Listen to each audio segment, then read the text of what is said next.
बिस्मिल्लाहिर्रहमानिर्रहीम। अस्सलाम वालेकुम डियर स्टूडेंट्स, उम्मीद करता हूँ आप सब खैरियत से होंगे। Welcome to smart cities academies. Chemistry series में चैप्टर नंबर 2 एटॉमिक स्ट्रक्चर को डिस्कस कर रहे हैं, जिसमें लेक्चर नंबर 4 में हमने एटॉमिक एंड आयनिक रेडियस को डिस्कस किया था। अब हम लेक्चर नंबर 5 में एटॉमिक नंबर के ऊपर बात करेंगे आज। तो बच्चों, ये टॉपिक बहुत ज़्यादा इंपॉर्टेंट टॉपिक है, पेपर में लाजमी शॉर्ट या लॉन्ग क्वेश्चन इसमें से आ सकता है, तो इसको आपने साथ साथ समझना भी है और कोशिश करनी है साथ साथ लिखें भी इसको, ठीक है।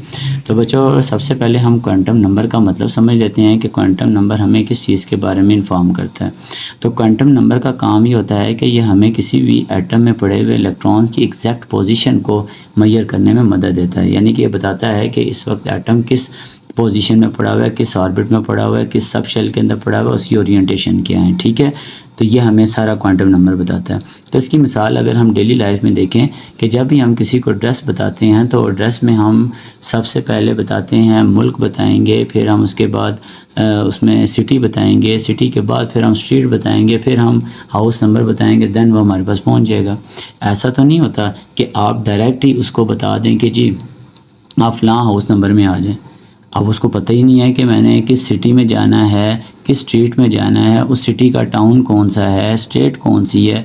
तो सबसे पहले एक तरतीब से होता है। तो इसी तरह ही बिल्कुल भी हमें क्वांटम नंबर जो है ये भी एक तरतीब में है। सबसे पहले हमें समझना है प्रिंसिपल क्वांटम नंबर, फिर अजीमुथल क्वांटम नंबर, फिर मैग्नेटिक क्वांटम नंबर और देन स्पिन क्वांटम नंबर। और इसके बाद आप एटम की एग्जैक्ट पोजीशन, एटम के अंदर इलेक्ट्रॉन की एग्जैक्ट पोजीशन एटम के अंदर बता सकते हैं, ठीक है बच्चों।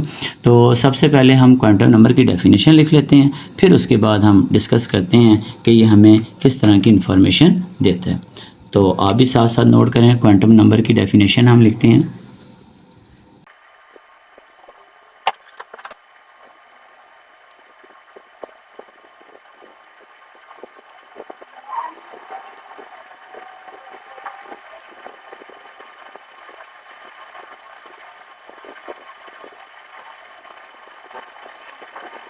जी बच्चों, ये हमारे पास है डेफिनेशन, जिसने क्वांटम नंबर के बारे में सब कुछ बता दिया कि भाई क्वांटम नंबर असल में होता क्या। बहुत आसान वर्डिंग में अगर आपको समझ आ जाए, क्या कहता है कि these are the set of number के which completely explain about the electron. कि एक ऐसा सेट ऑफ नंबर होता है जो इलेक्ट्रॉन को कम्प्लीटली एक्सप्लेन करता है इलेक्ट्रॉन के हवाले से। अब इससे फ़ायदा क्या होता है, due to these 4 quantum number, कौन से हैं वो भी आप बताते हैं जाके, कौन से वो 4 क्वांटम नंबर हैं। We can exactly determine the shape, spinning and orientation of orbitals where the electron is present. कि इसको पढ़ने के बाद आप एटम की शेप, ऑर्बिटल की शेप, स्पिनिंग और उसकी ओरिएंटेशंस के बारे में बता सकते हैं जहाँ पे इलेक्ट्रॉन जो है वो पड़ा हुआ होता है, ठीक होगी बात। तो बच्चों, इसमें अगला क्वेश्चन हमारे जहन में आता है कि भाई ये आए कहाँ से हैं, इसको किसने सॉल्व किया। तो उसके लिए अगर आप एमसीक्यूज़ के तौर पर भी जहन में रखें तो उसके लिए आपने ये जहन में रखना है कि 3 क्वांटम नंबर 4 में से जो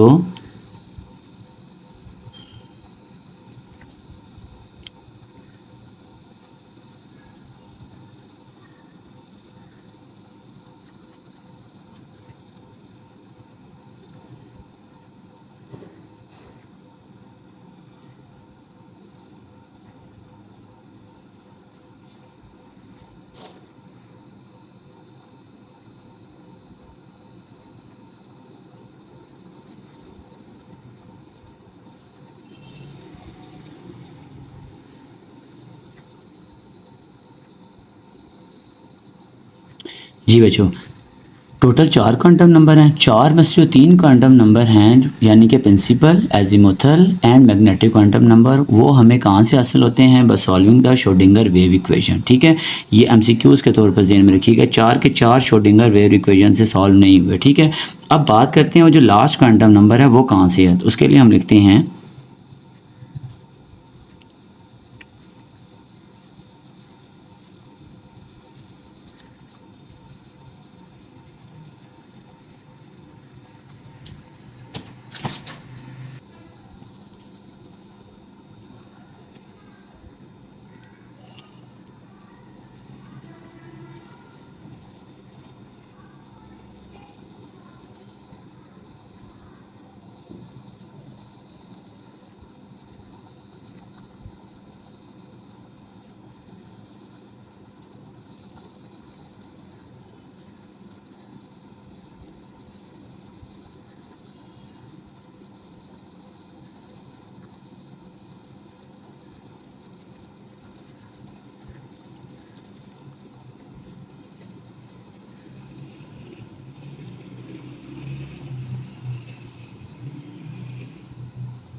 जी बच्चों, ये हमारे पास आ गया क्या, 3 क्वांटम नंबर वो श्रोडिंगर वेव इक्वेशन को सॉल्व करने के बाद मिलते हैं, और उसके बाद हमारे पास जो नेक्स्ट क्वांटम नंबर है स्पिन क्वांटम नंबर, वो मैग्नेटिक फील्ड में रखने से उनकी जो ओरिएंटेशन होती है इलेक्ट्रॉन की वहाँ से हासिल होते हैं। ठीक है, अब ओरिएंटेशन क्लॉकवाइज भी हो सकती है और एंटी क्लॉकवाइज भी हो सकती है। ठीक है, तो अब हम देखते हैं कि हमारे पास वो कौन से क्वांटम नंबर हैं जिसको हम डिस्कस करेंगे। तो सबसे पहले बच्चों हमारे पास आ जाता है नंबर 1 में,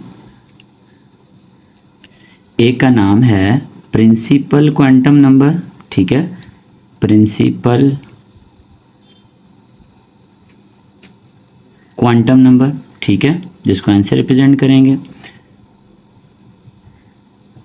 सेकंड है एजीमुथल क्वांटम नंबर बच्चों, जिसको हम एल से रिप्रेजेंट करेंगे।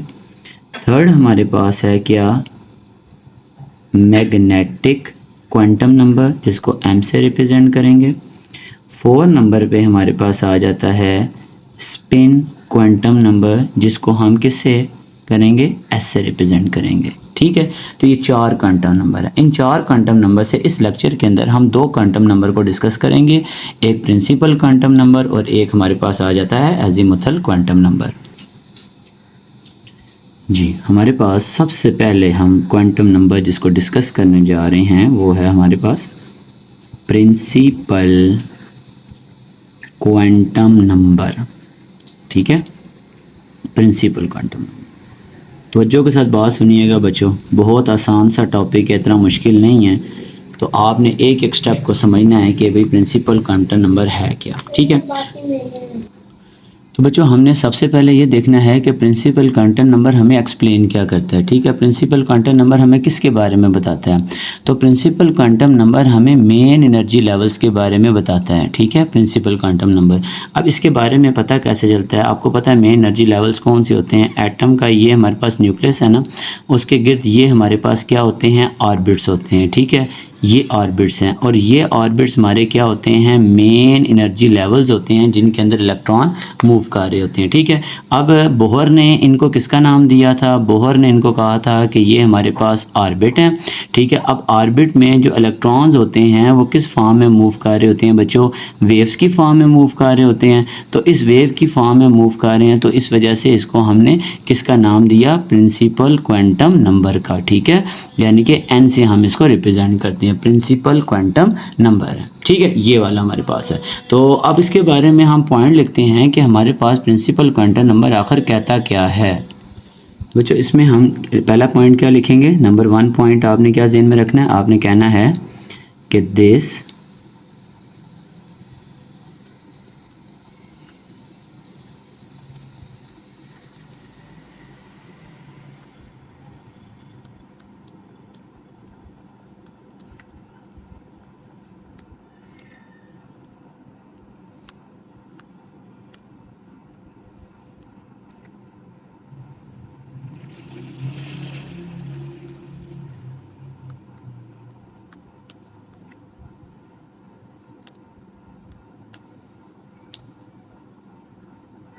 जी बच्चों, सबसे पहला मेन पॉइंट क्या कि ये क्वांटम नंबर हमें किसके बारे में बताता है, मेन एनर्जी लेवल्स के बारे में बताता है। तो हम क्या ये शॉर्ट फॉर्म में लिख सकते हैं कि जो शेल का कॉन्सेप्ट मिलता है, जो शेल के बारे में हमें पता चलता है, वो कौन बताता है, प्रिंसिपल क्वांटम नंबर। ठीक है, इन्हीं शेल्स को आप क्या कहते हो, मेन एनर्जी लेवल्स भी कहते हैं। ठीक है, मेन एनर्जी लेवल्स भी हम इनको कहते हैं। ये हमें कौन बताता है, प्रिंसिपल क्वांटम नंबर। ठीक है, अब इसके बाद हम अगला पॉइंट लिखेंगे।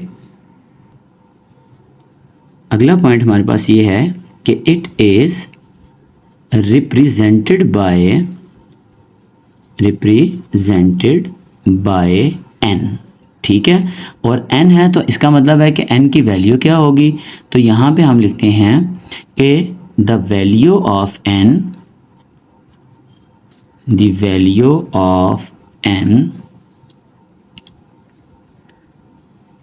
Is non zero integer. ठीक है, नॉन ज़ीरो इंटीजर्स ये नॉन ज़ीरो होते हैं। ठीक है, नॉन ज़ीरो से मुराद क्या हो गया कि n की वैल्यू हमारे पास क्या आएगी, 1 आएगी, 2 आएगी, 3 हो सकती है, 4 हो सकती है, अप टू सो ऑन। ठीक है। तो अब इसके बारे में अगर हमें यह पता चल गया कि ज़ाहिर है ज़ीरो तो हो ही नहीं सकता, ज़ीरो होगा तो शेल ही नहीं है, ठीक होगी बात। तो ऐसा है नहीं कि एटम के गिर्द शेल ना हो, एटम के गिर्द इन्फिनिटी शेल्स होते हैं, ठीक है। तो इसलिए हम कहते हैं कि ये नॉन ज़ीरो इंटीजर्स हैं हमारे पास। अब इसके बाद हमें क्या पता चलना है, हम एक टेबल बनाते हैं और उस टेबल में हम बताते हैं कि वो कौन कौन से मेन एनर्जी लेवल्स हैं और उन मेन एनर्जी लेवल्स के अंदर कितने कितने इलेक्ट्रॉन्स पाए जाते हैं और उन इलेक्ट्रॉन्स को हम किन फार्मूला से जो है ना वो फाइंड आउट कर सकते हैं, बता सकते हैं कि इसके अंदर इतने इलेक्ट्रॉन्स हैं और इतने इलेक्ट्रॉन्स नहीं हैं, ठीक है जी बच्चों। ये हमारे पास एक टेबल से बनाया हमने। इस टेबल में हम लिखते हैं, यहाँ पे लिखेंगे एन का मतलब है प्रिंसिपल क्वांटम नंबर। यहाँ पे हम लिखेंगे क्या, नेम ऑफ शेल, ठीक है, नेम ऑफ शेल या मेन एनर्जी लेवल्स आगे। और यहाँ पे हम क्या लिख सकते हैं, मैक्सिमम नंबर ऑफ इलेक्ट्रॉन, ठीक है, क्या आ गया, मैक्सिमम नंबर ऑफ इलेक्ट्रॉन्स, ठीक। तो इसके लिए बच्चों हम यहाँ पे एक शॉर्ट सा पॉइंट लिखते हैं, हम लिखते हैं the maximum number of electron, the maximum number of electrons which can be accommodate in the main energy level are given by, वो कौन सा फार्मूला है बच्चों, वो फार्मूला हमारे पास आ जाता है 2n²। इसको इस्तेमाल करते हुए हम क्या फाइंड कर सकते हैं, maximum number of electron in shell, ठीक है। अब मिसाल के तौर पर अगर मेरे पास बच्चों n क्या है, 1 है, तो n 1 है तो मैं उस शेल का नाम क्या रखूँगा, k। अब वो शेल k है तो इसका मतलब है कि 2n की जगह आप क्या लगाएंगे, 1 लगाएंगे, स्क्वायर लगाएंगे, तो कितने इलेक्ट्रॉन बन रहे हैं जी, 2 इलेक्ट्रॉन्स आ रहे हैं। तो इसका मतलब है कि मैक्सिमम 2 इलेक्ट्रॉन्स जाते हैं, ठीक है। अब अगर बच्चों n की वैल्यू 2 है तो उसका जो नेम ऑफ शेल होगा वो क्या होगा, l शेल होगा। और l के अंदर अगर हम मैक्सिमम इलेक्ट्रॉन देखें तो 2 2 4 4 2 8 इलेक्ट्रॉन्स होते हैं। इसी तरह ही n अगर 3 है तो शेल का नाम m हो जाता है, तो 2 × 3 का स्क्वायर, 3 3 9 9 2 18 इलेक्ट्रॉन्स आ जाएंगे, ठीक है। इसी तरह ही हमारे पास है n4 का मतलब n आ गया, n शेल का नाम आ गया। और हमारे पास 2 × 4 का स्क्वायर, 4 4 16 16 2 32, तो 32 इलेक्ट्रॉन्स टोटल होते हैं।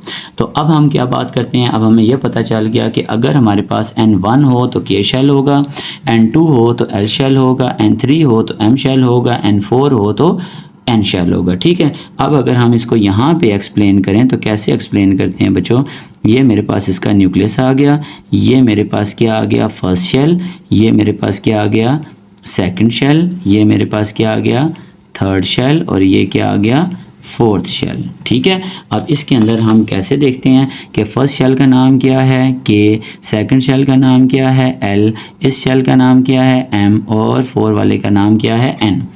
के अगर k हो तो n क्या होता है, 1, और k अगर l हो तो n क्या होता है, 2, और फिर क्या होगा, 3, और देन कौन सा शेल होगा, 4 होगा, ठीक है। तो बस आपने ये चीज़ ज़हन में रखनी है, ठीक है। क्या हमारे पास शेल कौन कौन से हो गए फिर, k, l, m, n, ठीक है। पहला शेल के, एल, एम और एन। अब के में कितने इलेक्ट्रॉन हो सकते हैं मैक्सिमम पता होने चाहिए, यहाँ मैं इलेक्ट्रॉन लिख रहा हूँ।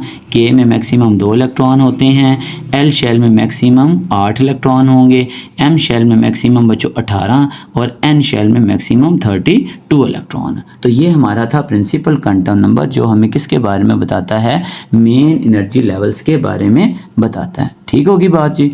तो अब हम चलेंगे बच्चों नेक्स्ट टॉपिक की तरफ, एजीमुथल क्वांटम नंबर की तरफ। जी बच्चों, ये हमारे पास आ गया जी एजीमुथल क्वांटम नंबर। अब एजीमुथल क्वांटम नंबर क्या है, सबसे पहले बच्चों हमें ना इसकी वजह पता होनी चाहिए कि एजीमुथल क्वांटम नंबर भी आया क्यों है, ये क्या बताता क्या है हमें, ठीक है। तो रीज़न ये थी कि आपको पता है कि बोहर का जो हाइड्रोजन का स्पेक्ट्रम था उसके अंदर ये स्पेक्ट्रल लाइंस थी, ठीक है, स्पेक्ट्रल लाइंस थी। अब हुआ क्या कि वो कहता है कि अगर हम इस स्पेक्ट्रल लाइंस को स्पेक्ट्रोमीटर के अंदर चेक करें, हाई रिजॉल्विंग या रेजोल्यूशन स्पेक्ट्रोमीटर के अंदर चेक करें, तो बच्चों ये वाली जो लाइंस हैं ये लाइंस फर्दर स्प्लिट हो जाती हैं इनटू फाइन लाइंस के अंदर। अब बोहर जो था could not explain these fine lines, ठीक है, तो वो बोहर इन फाइन लाइंस के बारे में नहीं बता सका था। अब असल में वो जो स्पेक्ट्रल लाइंस थी ना वो हमारे पास क्या थे, एनर्जी लेवल्स थे, ठीक है, तो बोहर तो नहीं बता सका। तो क्या हुआ कि ये अब उसी फाइन लाइंस को, स्पेक्ट्रल लाइंस को याद रखिएगा, ये हमारे पास क्या थी, ये स्पेक्ट्रल लाइंस हैं, ठीक है, स्पेक्ट्रल लाइंस हैं, बोहर तो इसके बारे में नहीं बता सका। और जब इन्हीं स्पेक्ट्रल लाइंस को फर्दर स्पेक्ट्रोफोटोमीटर में देखा तो ये हमारे पास आगे मज़ीद किस्में तब्दील हो गई फाइन लाइंस के अंदर।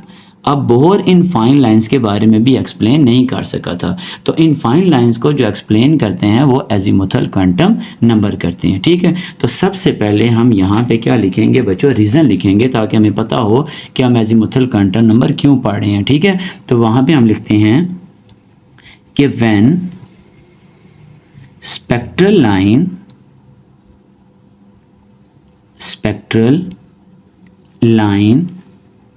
placed under high resolution, ठीक है, spectrometer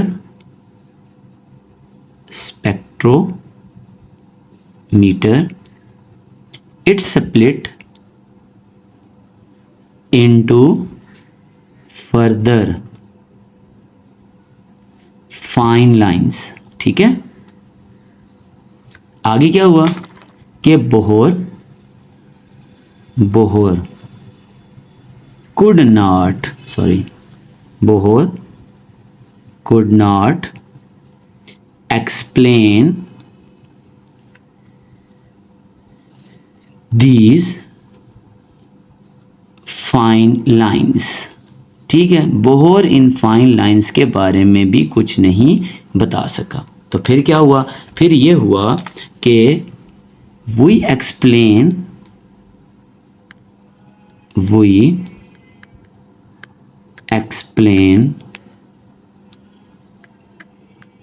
these fine lines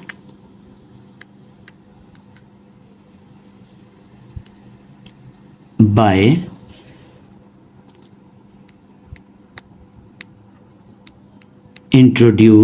we explain these fine lines by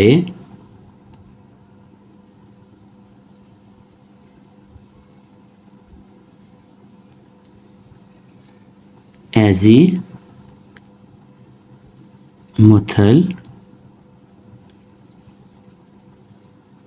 quantum number, ठीक है, जिसको हम किससे रिप्रेजेंट करते हैं, एल से, ठीक होगी। वजह पता चल गई कि अजीमुथल क्वांटम नंबर क्यों इंट्रोड्यूस करवाया गया। ये हमें बताता है उन फाइन लाइंस के बारे में जब स्पेक्ट्रल लाइंस को हमने हाई रेजोल्यूशन स्पेक्ट्रोमीटर के अंदर देखा, तब हमें इन फाइन लाइंस के बारे में पता चला, ठीक है। तो अब हम इसके बारे में इसकी पहले मेन पॉइंट्स लिखेंगे कि अजीमुथल क्वांटम नंबर से हमें इंफॉर्मेशन क्या मिलती है, फिर हम इसके बारे में आगे देखेंगे।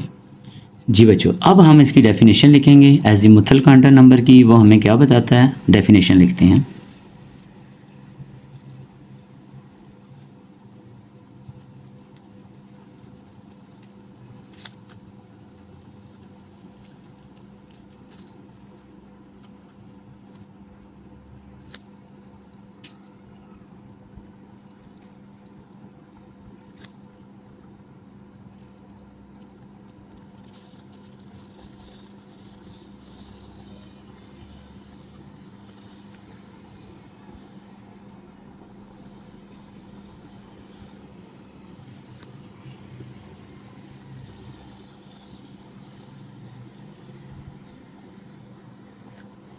ये मेन पॉइंट था अजीमुथल क्वांटम नंबर का। कहता है कि this quantum number tells us about the presence of सब शेल्स, ठीक है, ये सब शेल के बारे में बताता है और उनकी शेप्स के बारे में बताता है, ठीक है बच्चों। सब शेल के बारे में जो कॉन्सेप्ट मिला वो हमें कहाँ से मिला, अजीमुथल क्वांटम नंबर से मिला, ठीक है। तो अगला पॉइंट हम इसका लिखते हैं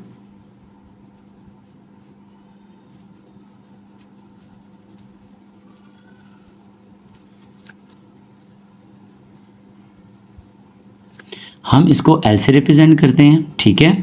और एक बात और इम्पॉर्टेंट ज़हन में रखिएगा,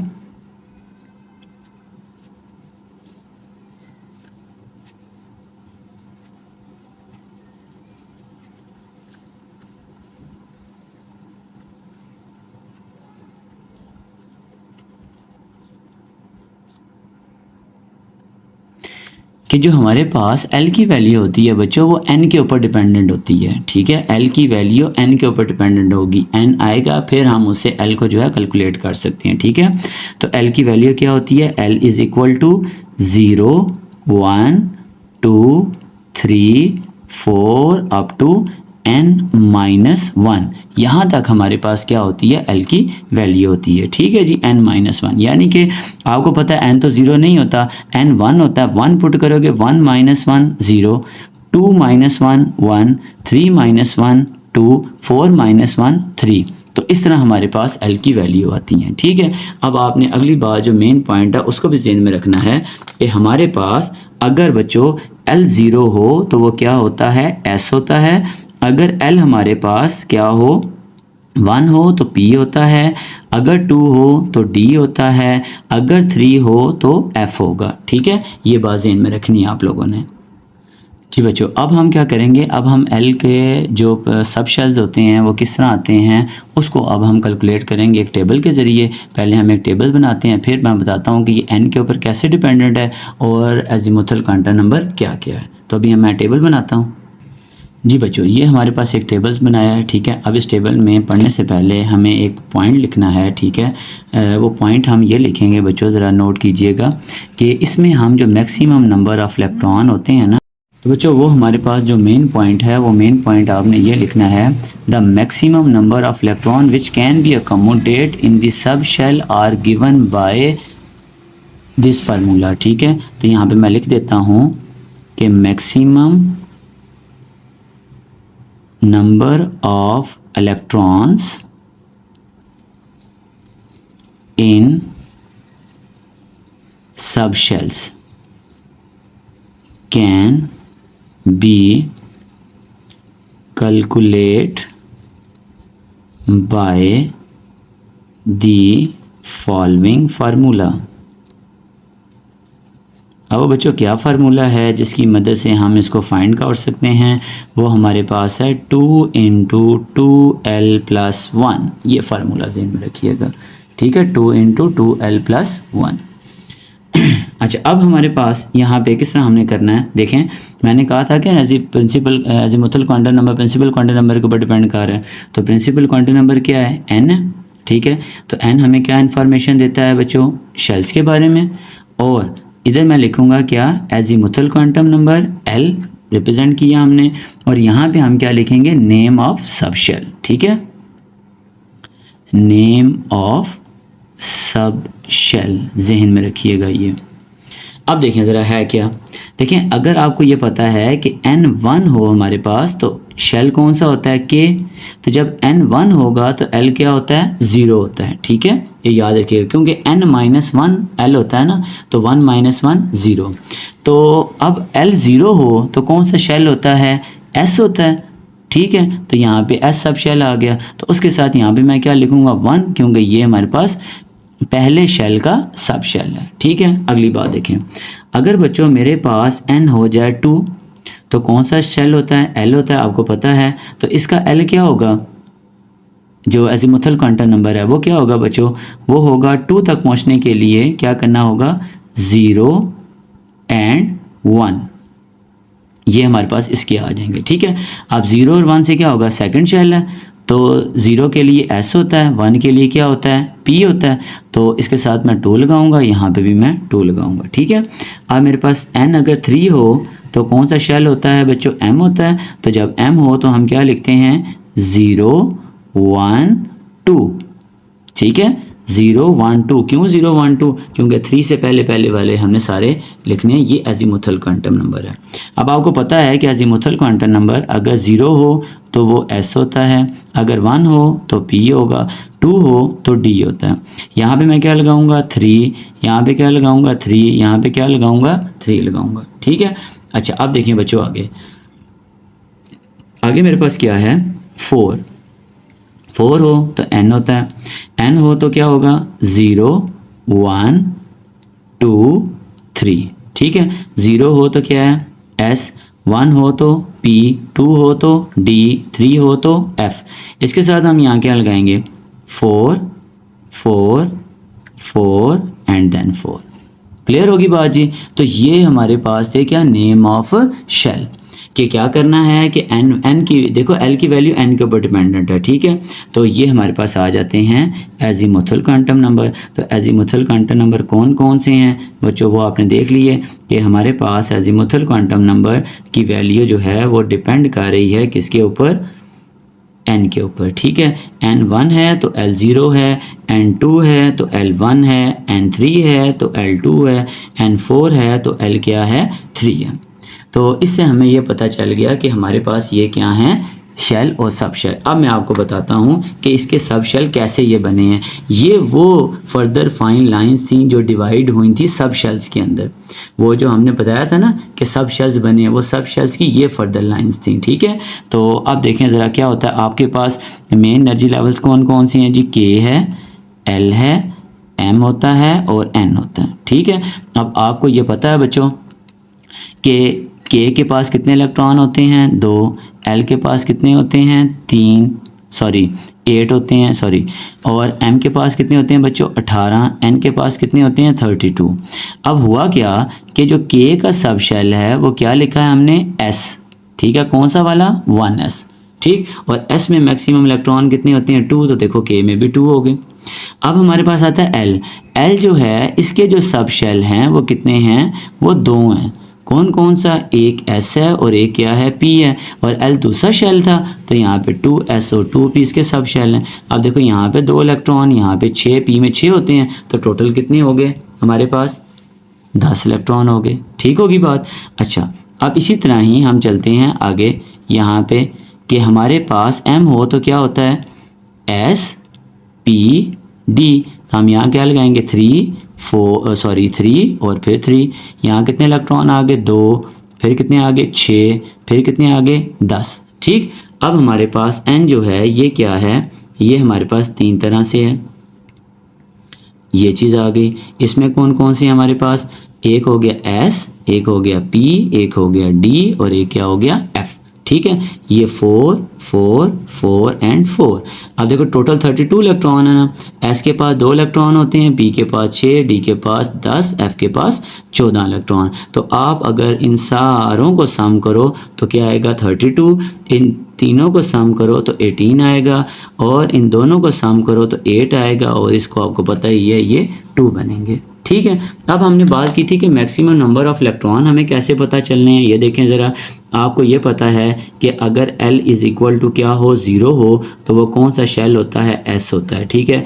L इज़ इक्वल टू 1 हो तो P होता है, L इज़ इक्वल टू 2 हो तो क्या होगा D होगा, और L इज़ इक्वल टू 3 हो तो बच्चों क्या होगा F होगा, ठीक है जी। ये हमारे पास होते हैं। अब मैक्सिमम नंबर ऑफ इलेक्ट्रॉन के लिए क्या फार्मूला था, 2 × 2l + 1, ठीक है। ये आप कर लें, यूँ कर लें 2 × 2l + 1। अब देखें l की जगह 0 पुट करें तो क्या आ गया 2 × 2 0 + 1, तो क्या आंसर आ रहा है 2 आंसर आ रहा है 2 0 0 + 1 और 2 1 ज़ा 2, ठीक है। और अगर l की वैल्यू आप पुट करें क्या 1 + 1, क्या आ गया 2 1 ज़ा 2 + 3 3 2 ज़ा 6, तो ये इलेक्ट्रॉन्स आ गए। d में क्या आएगा 2 × 2 × 2 + 1, तो क्या आंसर आएगा 2 2 ज़ा 4 5 5 2 ज़ा 10 इलेक्ट्रॉन, ठीक है। इसी तरह ही f में क्या आएगा 2 × 2 × 3 + 1 3 2 ज़ा 6 7 7 2 ज़ा 14 इलेक्ट्रॉन्स, ठीक है। तो ये हमें ये भी सीख लिया कि हर सब शेल के अंदर मैक्सिमम कितने नंबर ऑफ इलेक्ट्रॉन होते हैं, ठीक है। अब हम बच्चों बात करेंगे किसकी, इनकी शेप्स की, कि हमारे पास इनकी शेप कौन सी होती है। जी बच्चों, अब हम बात करेंगे शेप्स ऑफ सब शेल्स की। सब शेल्स कौन कौन से होते हैं पता ही है आपको, ठीक है। तो हम यहाँ पे लिखते हैं, पहला पॉइंट्स अगर हम लिख लें, क्या दी शेप ऑफ कौन सा जी s ऑर्बिटल, ठीक है, s ऑर्बिटल, कि s की जो शेप होती है वो क्या होती है, इज स्फेरिकल, ठीक है, स्फेरिकल शेप होती है। अब बच्चों स्फेरिकल कौन सी शेप होती है, वो ये वाली शेप होती है, ठीक है, इस तरह का स्फेरिकल होता है।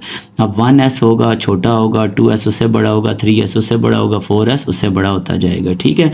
तो ये लेट्स सपोज कि अगर मैं यहाँ पे ये ड्रा करूँ तो ये 1s होगा और ये मेरा इसका क्या होगा 2s, 3s इससे ऊपर बढ़ता जाएगा, ठीक। अच्छा, दूसरा पॉइंट हमारे पास क्या है, the shape of P orbital, ठीक है। जो पी ऑर्बिटल की जो शेप होती है वो बच्चों हमारे पास क्या होती है, डम्बेल होती है, ठीक है। क्या होती है, डम्बेल। और डम्बेल क्या होती है, वो इस तरह की शेप है, ठीक है। अच्छा, थर्ड नंबर पे हमारे पास आ जाती है, वो कौन सी शेप है, the shape of D orbital. अब डी ऑर्बिटल की जो शेप होती है इज सुस एज, ठीक है, सुस एज शेप होती है। अब सुस एज शेप किस तरह की होती है, वो यूँ यहाँ से फिर यहाँ फिर ये और देन ये, ठीक है, ये सुस एज शेप होती है, ठीक है। इसी तरह ही नंबर 4 पे हम लिखते हैं the shape of F orbital is difficult, ठीक है, ये सॉरी डिफ़िकल्ट तो नहीं कहेंगे, सॉरी कॉम्प्लिकेटेड, ठीक है। इसका नाम क्या है, कॉम्प्लिकेटेड शेप होती है, ठीक, कॉम्प्लिकेटेड शेप, ठीक। अच्छा, अब बच्चों यहाँ पे एक और इन्फॉर्मेशन आपके साथ शेयर करनी है और आपको भी पता होना चाहिए कि हमारे पास यहाँ पे क्या होता है, ज़रा नोट करें।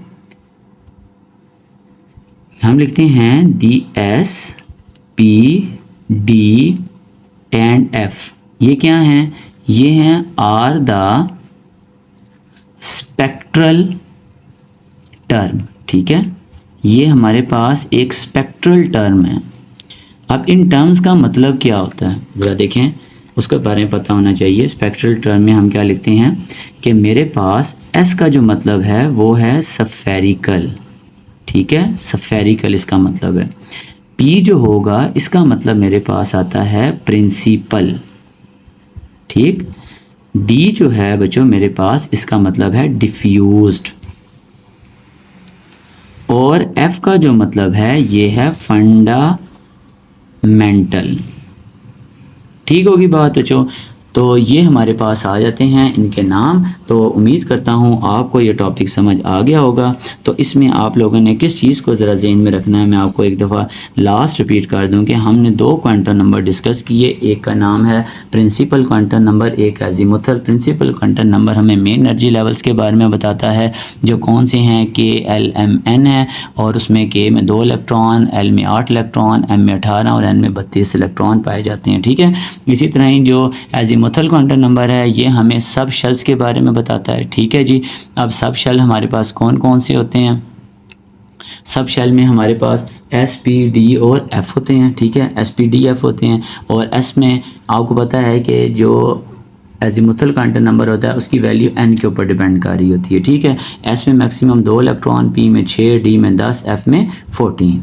तो नेक्स्ट इंशाल्लाह हमारा लेक्चर होगा अगले 2 क्वांटम नंबर पर, जिसका नाम है magnetic quantum number and spin quantum number. अल्लाह हाफिज़।